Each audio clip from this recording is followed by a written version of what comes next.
The moment the Indian Air Force has been waiting for. The first Rafale fighter aircraft touching down at the Ambala Air Base, opening a new chapter for the IAF's capabilities and bringing an end to a 2-decade-long process to get the French fighter. Earlier today, the Rafales took off from the French Al Dhafra Air Base in the United Arab Emirates. En route, they were greeted by the crew of INS Kolkata, the Navy's most powerful destroyer. Indian naval warship Delta 63. Welcome to the Indian Ocean. Naval warship Delta 63, Arrow Leader, many thanks. Most reassuring to have an Indian warship guarding the seas. Arrow Leader Delta 63. May you touch the sky with glory. Happy landings. Delta 63, Arrow Leader, wish you fair winds. Happy hunting over and out.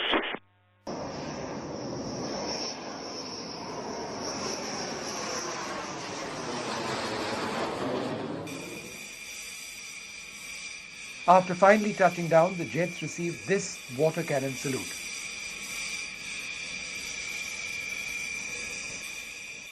The 5 Air Force officers flew the jets for over 10 hours from France, stopping overnight at the Al Dhafra Air Base in the United Arab Emirates before flying to India today. The India-specific enhancements make the Rafale more potent than what it is flying in the French skies today. The Defence Minister Rajnath Singh was the first to tweet out video of the aircraft over Indian airspace, and the Prime Minister tweeted as well.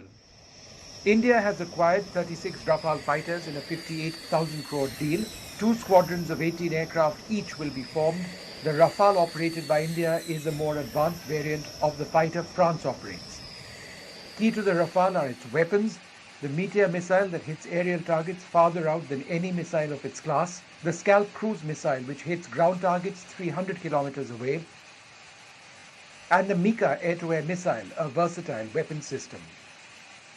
The Indian Air Force will now integrate its new Rafales with its other fighter aircraft, also integrated with engineering and logistic support. The goal is simple. These fighters need to be ready when the IAF needs them, and they need to be available for several decades. Vishnu Shom for NDTV.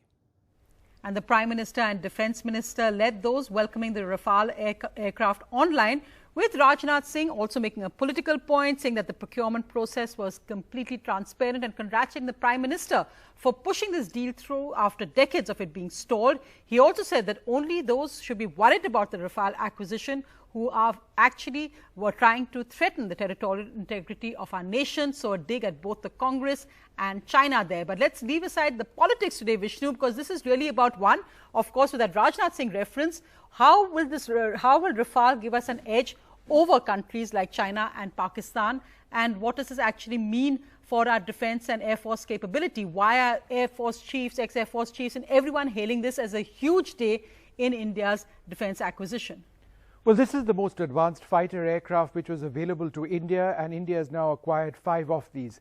Let's talk about China, and let's roll that first video of the Meteor missile. This is what the Rafale comes with. The Meteor missile can actually target Chinese aircraft at 150 kilometers distance.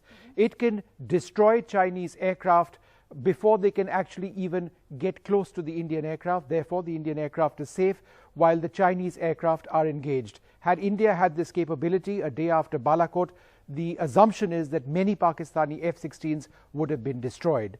Let's talk about the next system, the Scalp. The Scalp is a cruise missile. It can hit targets 300 kilometers away. What this means in the context of China is that an Indian Air Force Rafale taking off from, say, Ambala would fly within Indian airspace, and well within Indian airspace would be able to launch one of these weapons to hit a target deep inside China. The third weapon system is the Mika missile system. The Mika is a very versatile air-to-air missile. You can see it being fired over there. It comes with a radar seeker. It also comes with an infrared seeker. And the reason which makes it very advanced is that it can be fired from a short range to a long range as well, right up to 100 kilometers. It's already in service with the Indian Air Force's Mirages and is the primary weapon system of the Rafales as well. But those were just weapons. Apart from that, the system integration of the Rafale is streets ahead of anything which the Indian Air Force presently operates.